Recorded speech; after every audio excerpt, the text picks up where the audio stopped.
So here we go with chapter 2, Chemistry Comes Alive. And kind of why do we study chemistry in this anatomy physiology course? Well, quite simply, the entire body is made up of thousands of chemicals, right? So chemistry is the study of the nature of matter and how building blocks are put together and interact, right? So really in the human body at quite an incredible pace. It's rapid and it's ongoing. And we could study anatomy without referencing chemistry, but what's the point if all of our physiological processes really are carried out through the use of chemical reactions? So everything that's going on is basic chemistry or basic biochemistry, so chemistry of living material. And it's going to give you kind of really the very, very basic understanding of what's going on that allows our body to do what it does. So we'll get started and we'll see how it goes. So starting out by differentiating between matter and energy and the difference between potential and kinetic energy therein. So matter is kind of that, quote, stuff of the universe. It's anything that occupies space and has a mass.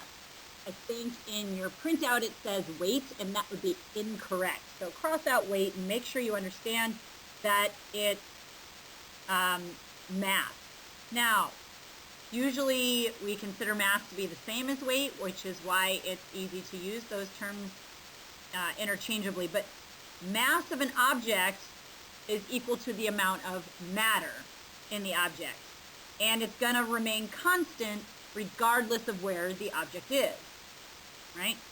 So in contrast to that, weight is going to be dependent upon gravity. So while mass is always the same, sea level, at elevation, etc., your weight may change based on that altitude or that pull of gravity at the mountaintop when you climb versus standing at sea level. So we have to understand how does anything that takes up space and has mass.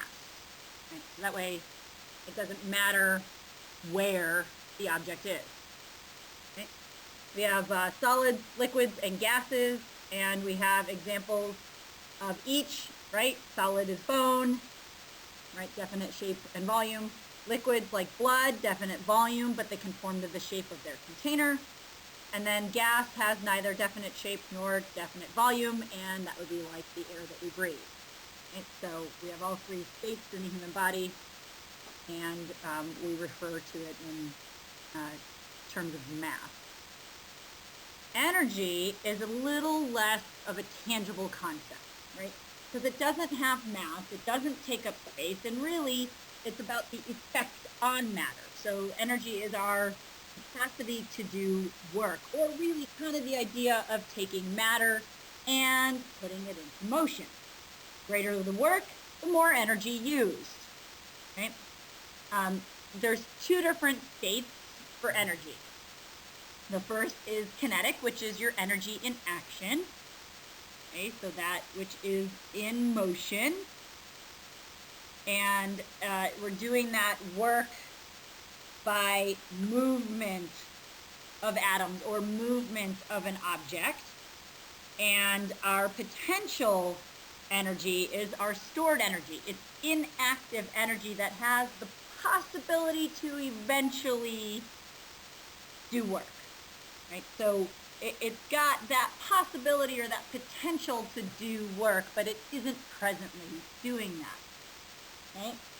And kind of thinking about changes, and when we're dealing with matter and energy, right, we're dealing with physical changes, which is the shape of matter changing, and we could do chemical changes, which is when we change substances into different substances, right? And those changes are kind of that energy being used to impact matter, and the type of change depends on what's going on. So our matter and our energy are really inseparable, and the release and use of energy really gives us what we call life. Right?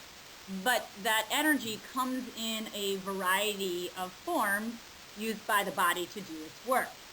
So first up, we have our chemical energy, which is our energy stored in the bonds of chemical substances, and our chemical reactions unleash our potential energy, making it kinetic energy.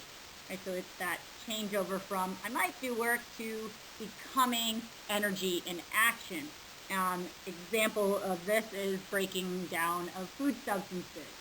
Right? So that's keeping it very simple there, but we get chemical energy in the form of ATP, which is our useful form of energy in living systems, right? Because it runs pretty much everything we do. We have electrical energy, which results from the movement of charged particles, right? So ions moving across the cell membrane, nerve impulses, and those types of things. So the nervous system is going to use those electrical currents that we call a nerve impulse to transmit messages. We get electrical currents traveling across the heart to stimulate contractions. And this is why any of those, like just from an EMT perspective, you use an AED to essentially shock the heart to reset its rhythm when it's been disrupted because it's an electrical impulse. Kind of cool. Mechanical energy is the energy directly involved in moving matter, right? So any physical activity you do, riding a bicycle, right? Your legs provide the mechanical energy to move the pedal. So again, direct movement of matter. And finally, we have our radiant or electromagnetic energy. This is our energy that travels in waves. These waves can vary in length, and they the vary in length is the electromagnetic spectrum. Not gonna spend a lot of time on that, but you get things like radio waves, microwaves, infrared waves, our UV rays from the sun, right? So light energy, for example, stimulates the retina so you can see, but UV waves cause sunburn. But they also stimulate body to make vitamin D. So there's some goods and bads to all of it. So all of our matter is composed of elements. Elements are these unique substances that can't be broken down into any simpler substance. We currently have 118 recognized elements, 92 of those occurring in nature, and the rest are artificial, right? So they're our simplest form of matter, our simplest chemical substance. They're made up of one type of atom.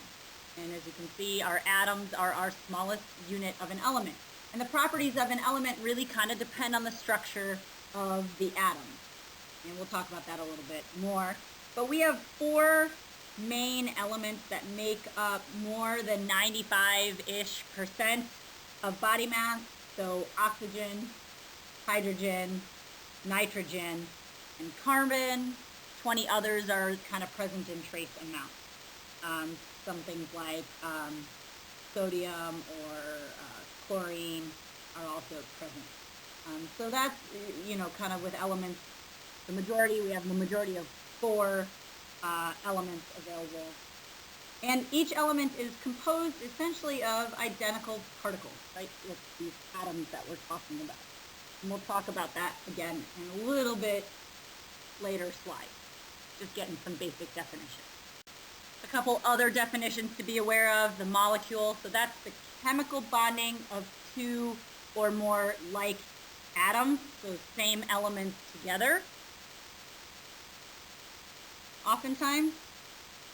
And then you have your compounds, which are chemical bonding of 2 or more different atoms. And if it has a charge, it's known as an ion. Again, just kind of basic definitions here. A molecule is the simplest particle of a compound that still has the specific characteristics of a compound. So they're related. Let me say that again. A molecule is the smallest particle of a compound that still has the specific characteristics of the compound. Okay? Typically, the properties of the compound are going to be different than the properties of the atom it contains, right? Because water, H2O, like you can see here in that middle picture, is a little bit different than H and O atoms, right? So hydrogen atoms, oxygen atoms, water molecule. And so that's kind of the basic understanding of that. So let's look at a little bit more detail about atoms specifically. So although the word atom means indivisible, comes from that Greek word, we know that atoms are made up of the parts listed here, along with some other things. The more you study chemistry, the more you learn about. So in the nucleus is going to be, or are going to be, our protons and our neutrons. Protons are positive, neutrons are neutral, therefore giving an overall positive charge to the nucleus. And in the space orbiting the nucleus, we have these electron shells that house our electrons, and electrons have a negative charge. So overall, the nucleus is positive, and the electrons are negative, and they're in the space surrounding the nucleus. So all of our all atoms are electrically neutral because the number of protons in an atom is precisely balanced by its number of electrons. Okay? When you look at an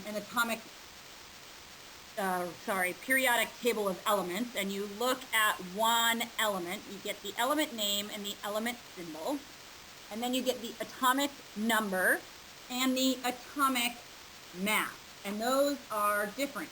The atomic number is equal to the number of protons in the nucleus. So oxygen has 8 protons in the nucleus. Okay? The atomic mass, however, is the sum of the protons and neutrons in the nucleus. So those are different. So the atomic number is just the number of protons that we count, and the atomic mass is the sum of protons and neutrons. And notice that your electrons are not included in that. The electron mass is just so small, it's relatively ignored. So the mass number is usually indicated in kind of one of many forms like you see in the picture. So in an earlier slide, we talked about how atoms combine with other atoms and they're held together with chemical bonds. So chemical bonds aren't really like a physical structure. It's kind of an energy relationship, and electrons play a major role in bonds, chemical bonds. We have 3 major types of chemical bonds. We'll talk about them briefly: covalent, ionic, and hydrogen bonds. And really, they result from attractive forces between atoms. When we get to hydrogen atoms, we're really going to talk about it being more of an attraction as opposed to a true bond. So first up, we have our covalent bonds, where atoms are going to share electrons. And the whole goal here is to fill the outer shell at least part of the time. And you can see that in this picture. Right? And because hydrogen has a single electron, it shares on a regular basis. So you'll see hydrogen involved in covalent bonds quite a bit. 2 types of covalent bonds. We have non-polar covalent bonds, where the atoms are sharing those electrons equally, and they don't dissolve in water. A lot of these are your lipids, the fat. And then you have your polar covalent bonds, which are when the electrons are pulled toward one atom and there is some unequal sharing. And your polar covalent bonds dissolve in water. Ionic bonds are formed when you have the transfer of electrons. So electrons are transferred from one atom to another, and the imbalance of electrons is going to give what's known as a net charge. It becomes a cation with a positive charge if the atom loses, okay, it's a donor, right? So it's a donor. So cation is a positive charge. Think of it this way. It's kind of this backwards thought process. I'm losing an electron, therefore becoming more positive. I'm dropping off the negativity, focusing on the positivity, right? So your cation loses an electron. It's donating its electron, and it has a more positive charge. Your anion is going to gain an electron. It's an acceptor. And so because it's accepting some more negativity, it becomes a more negative charge. Right? If we get these two attracting to each other, right, opposites attract, we get an ionic compound. And we know opposites attract. We talked about that in all sorts of places in our life. So because opposites attract, they tend to stay close to each other. Something like sodium chloride, NaCl, which is your table salt, right? Sodium has atomic number 11. There's one electron in the valence shell. It's harder to gain 7, easier to lose 1. That's what you're seeing in this picture, right? So sodium is going to become a cation because it's going to donate its electron to chlorine, or a chloride atom. Its atomic number is 17, and it only needs 1 to fill, right? So sodium has 1 to give, chlorine has 1 to accept. They hang out near each other, opposites attract, and we get ourselves a cation and a stable anion, and we form our table salt. And finally, we come to our hydrogen bonds. And really what we want to think of here is that these are attractions creating bridges versus really creating a bond.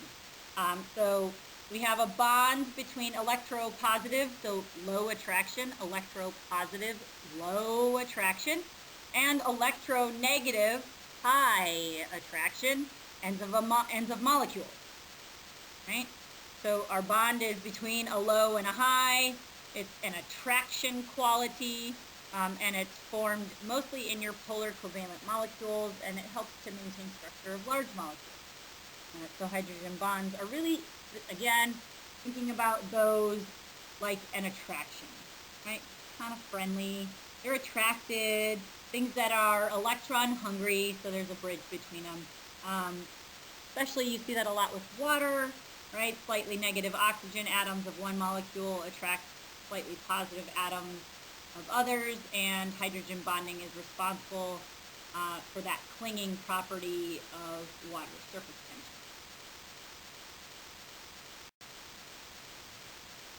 So we have a series of chemical reactions, and really by a series, I mean they're ongoing kind of all the time. Particles of matter are in constant motion because of the kinetic energy, and movement of atoms or molecules in a solid is limited. Liquids or gases, you get random darting. And as you get collisions with interactions, you get what's called a chemical reaction, right?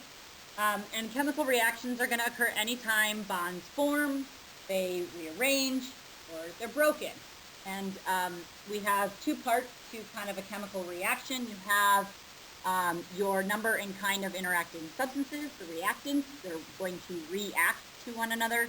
And then you get your output, your product at the end of that interaction. And that chemical composition is as a result of whatever is reacting against each other or towards each other or with each other. We have three different types of chemical reactions we're going to talk about. This is the first one. The first type is called a synthesis reaction, kind of a combination. We're talking about involving bond formation. And just an easy representation, you get A plus B, it's going to react, we're going to form a bond, and it becomes AB. They are the basis of anabolic activities, the building up type of activities that go on in the body, so joining small molecules into larger molecules. For example, like the picture, we take a series of amino acids, link them together, and we get a protein molecule. The second type of chemical reaction is when the opposite is going to occur. So a decomposition reaction occurs when we break a molecule down into smaller molecules. Really, that reverse of the synthesis reaction. So we get catabolic processes going on. So glycogen to glucose is the example of a decomposition reaction. Okay? So when we take the bonds of a glycogen molecule, we break them down to release the glucose for use in absorption. That is a decomposition reaction. Our final type of chemical reaction we're going to talk about is an exchange or displacement reaction. And this is going to be both synthesis and decomposition kind of going on because we both create new bonds and break existing bonds. So in this exchange part of the reactants, change partners. Right? So if we start with AB and CD, you can see that the output there is a swap of partners. So we include bonds being broken. So between AB and CD, bonds are broken, and then bonds are made in order to have the outcome that we represent. For example, ATP reacts with glucose and a phosphate group, and it gets transferred to glucose. So we go from ATP to ADP, right? It's transferring of activity. You can see that here. So ATP to ADP, we've broken the bond between those last phosphates, and the phosphate attaches to the glucose. So we have a number of factors that are going to influence the rate of chemical reaction. In order for atoms and molecules to react, they have to collide with enough force to overcome the repulsion between their electrons. So we've got the basis of bond making and breaking can't occur over long distance. There has to be some sort of collision. And the force of the collision is going to depend on how fast particles are moving. And there are a number of factors that affect the rate of chemical reactions. You can see them listed. First, at temperature. Higher temperatures are going to increase the kinetic energy of particles and force more collisions, therefore increase the rate of the chemical reaction. Okay? Particle size. The smaller the reacting particles, the faster the chemical reaction. Smaller molecules can move faster than large ones at the same temperature, of course, and so they collide more frequently and more forcefully. Again, assuming small particle and large particle being tested are at the same temperature. Concentration. High concentrations of reacting particles are going to increase the chance that they're going to collide. If there's more of them, there's a greater likelihood they're going to run into each other. Right? And reactions therefore progress faster. If you have a lower concentration, therefore you're going to have a slower reaction. This kind of, if you think about this with walking through the hallways of school. Okay? Right now, not so much, right? There's going to be almost no collisions because there's nobody in any of the buildings. However, when class is all let out at the same time and there's hundreds of you moving through the hallway at the same time, there's a greater likelihood that you're going to run into somebody. Right? Greater concentration of people in a given space, the higher the likelihood that somebody's going to bump somebody. We have catalysts, and at normal body temperature, most reactions kind of go too slow to maintain our life. It seems weird. Well, if our normal body temperature is stable, why wouldn't things just work the way they're supposed to? Well, you know, most chemical reactions are a little slow, and so we use what are known as catalysts, or substances that increase the rate of reaction without them themselves being chemically changed. Okay? So biological catalysts are known as enzymes. And we will talk about those again, I think, in a little bit, possibly. Here, you're going to have a specific enzyme that fits a specific substrate and is going to specifically catalyze or speed up the reaction, and it's a 1-to-1. And then those enzymes typically work within a narrow range of pH, so optimal pH is going to play a large role in the success of the catalyst, therefore the rate of the reaction. So all 5 of these play a role in speeding up and or slowing down the rate of the reaction depending on factors. So a little bit about biochemistry as we jump into the pH scale a little bit. Biochemistry is about the chemical composition and reactions of living matter. our chemicals fall into two classes. They're either organic, meaning they contain carbon, or they're inorganic, therefore they lack carbon. Inorganic are things like water and salt and your acids and bases.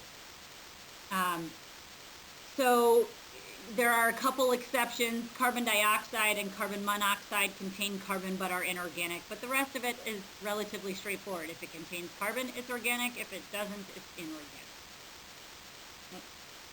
Talk a little bit about water just briefly. You can see that as a neutral 7. The hydrogen ions are equal to the hydroxide ions, and water is our most abundant and important inorganic compound, right? Lots and lots and lots of our body made up of water. So when we're talking about pH, we're talking about acids and bases are electrolytes, so they carry charge. And really, your pH scale is measuring the number of hydrogen ions in a solution. Before we get into the depths of a little bit more about acids and bases, just everything in brief, let's just talk about the importance of water and salt. Water is obviously the most abundant and important inorganic compound. I kind of already mentioned that. There are a number of properties, as you can see, these 5 properties listed, that are really what makes water vital to life, right? High heat capacity, so the ability to absorb and release large amount of heat before changing in temperature itself. This is going to prevent, your sudden changes in temperature caused by external factors. That's really good for temperature homeostasis. High heat of vaporization. So as water evaporates, it changes from liquid to gas, and that transformation requires a large amount of heat to be absorbed to break the hydrogen bonds, and that is helpful when we sweat. So as sweat evaporates from our skin, it's a cooling mechanism. Polar solvent properties. Water is the universal solvent. So biochemistry is considered what's called wet chemistry. Biological molecules tend to not react unless they're in a solution, and almost all of the body's solutions involve water. So it's lovely. And they also form, layers of water molecules around large charged molecules, and they do lots of things as a transport medium. And they're just, that universal solvent is a really big deal. Reactivity. Water is also an important reactant in chemical reactions. For example, like your food being broken down, you break it down by adding water molecules to the bond, and we talk about decomposition reactions like a hydrolysis reaction. And then for cushioning, water's not compressible but can flow, and so it forms a cushion around some of the organs, kind of protecting from physical trauma. So cerebrospinal fluid is an example of that, water as a cushioning. And then we have our salt. Salt is an ionic compound containing cations other than hydrogen and anions other than hydroxide ions. Okay. So what happens when salts are dissolved in water is they dissociate into their component ions. So you get like a sodium sulfate, and it breaks down into sodium and sulfate, and water helps to overcome that attraction between those oppositely charged ions. And then all of your ions are electrolytes, substances that conduct an electrical current in solution. We talked a lot more about electrolytes in Bio 202, so this just kind of gives you the basis. Your salts commonly found in the body, right? There's a lot. So you've got sodium chloride, calcium carbonate, potassium chloride, and then your calcium phosphates that make bones and teeth hard. And all of these have an electrolyte property to them, and they are essential with water for homeostasis. As we move on the pH scale, 1 pH unit is 10-fold change in the hydrogen ion concentration. Right? So as we look at our acids here, we're talking about pH values below 7, so 0 to 6.9. Acids have more hydrogen ions, tenfold for every full step they take. You can see a list of daily items and some examples of their pH values. Acids are going to typically taste sour. They dissolve metals, they burn holes in things, and that's kind of a big deal. Stomach acid, hydrochloric acid, pH 1 and 2, those are a pretty big deal. You've got, your lemons and lemon juices are around that same pH 2 as your stomach acid. So gastric juice. Wine, believe it or not, for those of us that are wine drinkers, we're around 2.5 to 3.5. Your black coffees are 5. Milk tends to be more toward the neutral end of things. And, you're talking about sour items. Your citric acids fall into your acids a lot.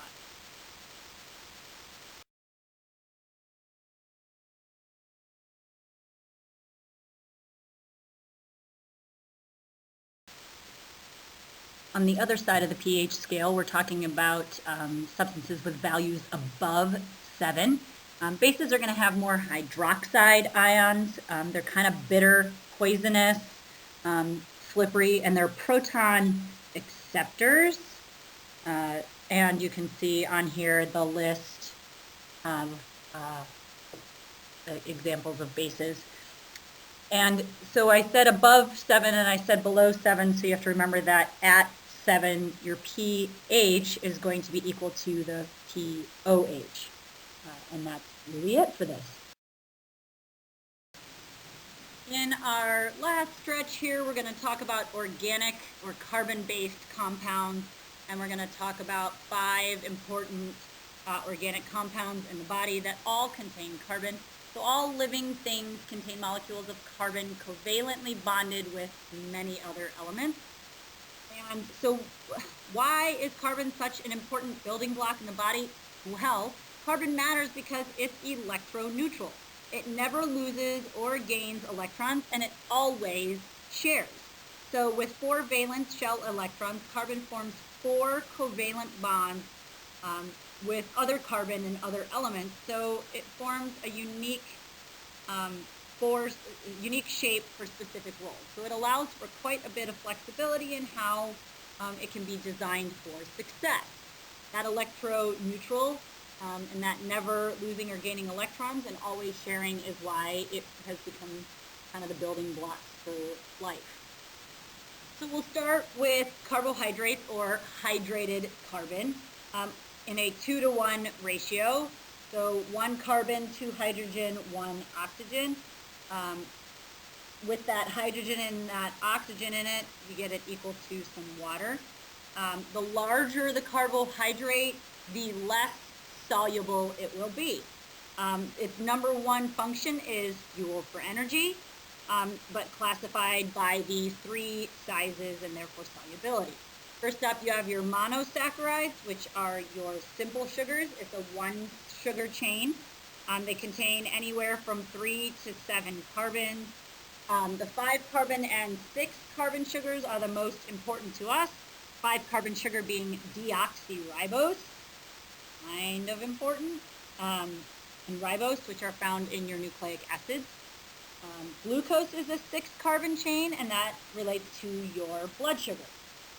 Examples of monosaccharides: fructose, glucose, galactose. They're all isomers, so they have the same molecular formula, but atoms arranged differently, so there's some different chemical properties there.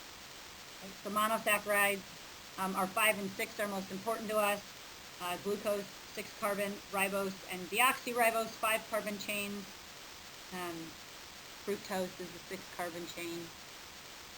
And then you move to your disaccharides. This is when we link 2 of our monosaccharides together by dehydration synthesis. So you're talking about 2 sugars.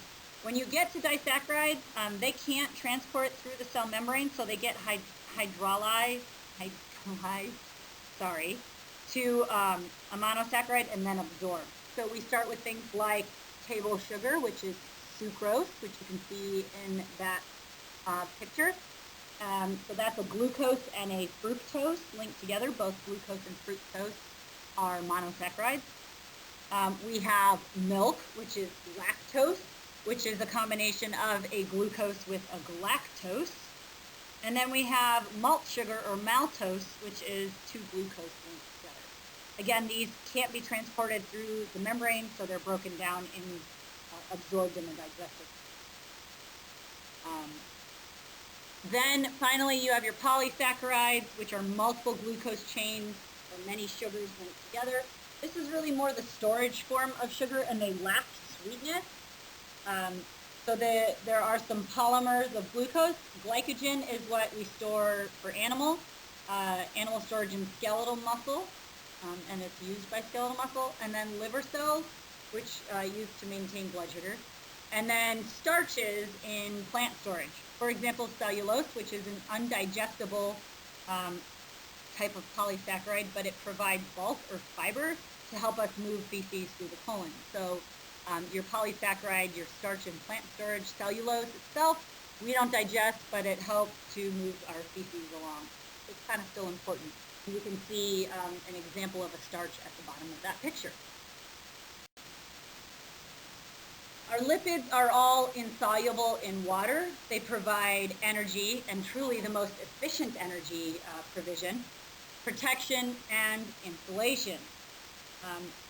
This is where in exercise you talk about the fat burning zone, right? So they're an efficient source of energy once carbohydrates are burned up.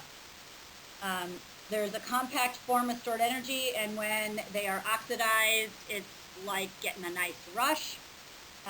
So we have triglycerides, which is a modified simple sugar. They're saturated, so they contain only single covalent bonds, 3-to-1 ratio of fatty acid to glycerol. These are solid at room temperature. These are your animal fats. If they're unsaturated, they're double bonds, and they're liquid at room temperature. Right? So triglycerides are a modified simple sugar. They come in two forms, one solid, one liquid. The solid is saturated, your animal fats. The liquid is unsaturated, plant fats. And with your, we have our subcutaneous fat layer that is part of this triglyceride business. Your phospholipids are your building blocks of cell membranes. They are modified triglycerides, so there's a 2 fatty acid chain instead of 3. These contain phosphate molecules, right, in place of that 3rd fatty acid chain. And again, like I said, building blocks of cell membranes. You have your steroids. These are flat molecules for interlocking hydrocarbon rings. They're fat soluble with a little bit of oxygen. So with cholesterol, that is our single most important molecule in steroid chemistry, which you'll study later as well. Again, with cholesterol, in our cell membranes, it's the raw material for vitamin D synthesis and vital to homeostasis. And then hormones, obviously we like hormones, but here specifically we're talking about sex hormones for reproduction. So that's kind of essential. And then we have our final kind of lipid, and you're talking about lipids that function in inflammation and blood clotting. They're found in cell membrane, all cell membranes, and it's a specific fatty acid. And besides just closing up this lecture number 2, we're going to talk about proteins. Proteins including enzymes, hemoglobin, and muscle contractile proteins. Proteins are large molecules. They are made up of chains of amino acids. We have 20 amino acids. They provide structure, cell function. They compose, like I said, enzymes, but also antibodies. And they have what are known as 2 functional groups. First is an amine, and the second is organic acid.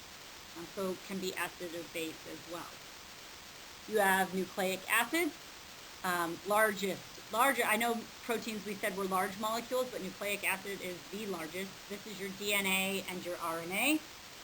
So dealing with genetic coding and protein synthesis. We have their structural unit is the nucleotide made of 3 components, a nitrogen base, a pentose or 5-carbon sugar, and a phosphate group. And we'll talk a little bit more about DNA and RNA in the next lecture. And then finally, last but not least of our carbon compounds is ATP, or adenosine triphosphate, which we've already talked about. It's adenine containing RNA nucleotide with 2 phosphate groups. This is our basic renewable energy source in the body and drives all of our physical processes. It could be derived from the combustion of carbohydrate, protein, or lipid. So it's kind of all around relatively essential. So we want to just really think about, as you guys are looking at kind of closing this out, keeping it simple. Keep a basic definition, basic chemical composition, and how, why it's in the body for each of these. So carbohydrates, your monosaccharide, disaccharide, polysaccharide, your lipids, triglycerides, phospholipids, steroids, and eicosanoids, and then your proteins, nucleic acids, and ATP. So as you're kind of reviewing the material, basic definition, keep it simple, basic chemical composition, and what's the why and how of being in the body. So today in this lecture, I'm just going to give a quick summary of kind of what you should have gotten from today, and then mention that there will be an assignment going with Module 2, which is where this lecture is. First, matter is the stuff of the universe, and energy moves matter. Second, the properties of any element are going to depend on the structure of its atoms. Third,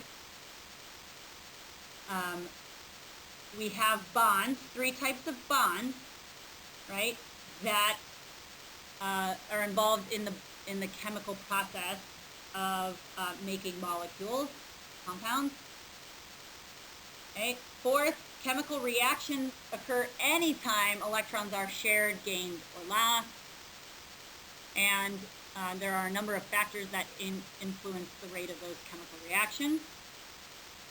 And then in the biochemistry part of things, we have organic and inorganic compounds, how they're broken down and built up, waters, salts, okay? And then our 5 organic compounds, carbohydrates, lipids, proteins, our nucleic acids, and our ATP.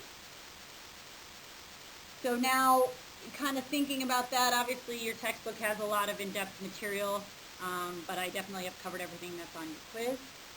The assignment that goes with this, you're going to have to watch carefully. I'm going to post the assignment. There will be a series of questions. You are only going to choose one and make sure you follow the instructions. So there'll be just a Q&A following this lecture.